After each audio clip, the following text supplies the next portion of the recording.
astrologer Wonder Girl, taking you to new heights. Here is your weekly forecast for the week of Monday, July 31st to Monday, August 7th. Okay, now this week is kind of interesting because when I look at the astrology, part of me is like, there's not really that much going on this week. I mean, they're kind of like some stuff that's happening that we've been experiencing for a while that's not really going to hit us that hard. But then I look at it and there's like a really huge event that's happening next Monday that's going to be massive, life-changing, bringing lots of big endings to you in lots of different ways. Okay, that's going to be causing, you know, I don't even want to say it's going to be causing some problems. It looks good for you, but that's going to be shaking things up a little bit. And I think even if the week is kind of slow, it's going to pick up a little bit towards the end of the week real fast, going to bring lots of changes to you, or you're going to kind of be feeling like something big is coming and you don't know what it is or where things are going. Okay, so that's what's going on there. All right, now for you to get into the details, it's going to happen for you in your first house of identity because that's where the sun is for you, and it's going to be opposing the moon in your 7th house of partnership. So I think there's been a lot going on for you when it comes to other people. Maybe you've been focusing on other people lately, partnering with people, wanting to get in relationships, wanting to do some of those things. And I think what's going on at this lunar eclipse is you're gonna have to stop thinking about other people. Not that not that to stop thinking about them altogether, but the focus is gonna be less on other people and more on you and what you want and what's going on with you and all that stuff. And I think you need to figure out how to work with your relationships in some way to let them really allow you to be who you want, to do what you want, to move forward in some way, and just stop thinking so much about what other people want. Okay, so that's what I see for you.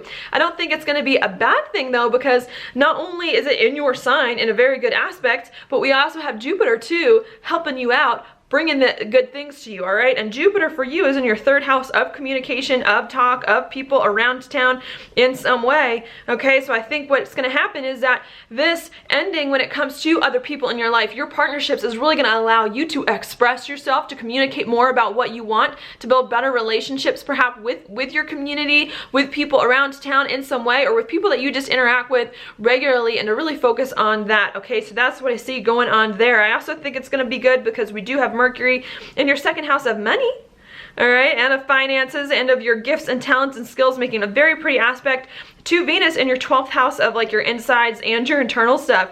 So I think you're also trying to figure out how to use your money to do something that brings you peace, brings you joy, to overcome some hurts from the past that have been uncomfortable. I also think you want to figure out how to be more confident, use more of your gifts and talents and skills, and I think you're going to have an opportunity to do that at this lunar eclipse, to really focus on you and what you want, communicate about what you want with people near you, and to use your money and your finances and your gifts and talents to just be more comfortable and at peace with your life, okay?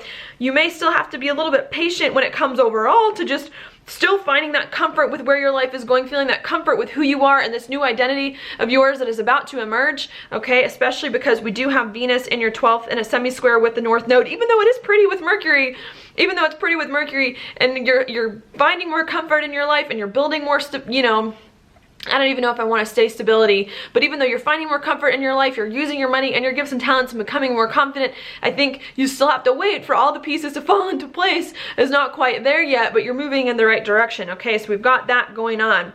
Other things you're gonna have to wait for here is definitely some big change that you're making in your life to do something new, because we do have Neptune in your 8th house of changes, still in a semi-square with Uranus in your 9th house of new stuff. Okay, so that's, and again, I've been saying that for a while, that you're gonna have to be patient here, but you still have to wait a little bit longer for things to fall into place. They're moving in the right direction. A lot of doors are opening for you this week, and especially and next week and the rest of the month. Looking really good for the Leos to do things that it is that you want to do, but you just have to be a little bit patient for some of these other things to kind of come together, all right? So that's what I see there.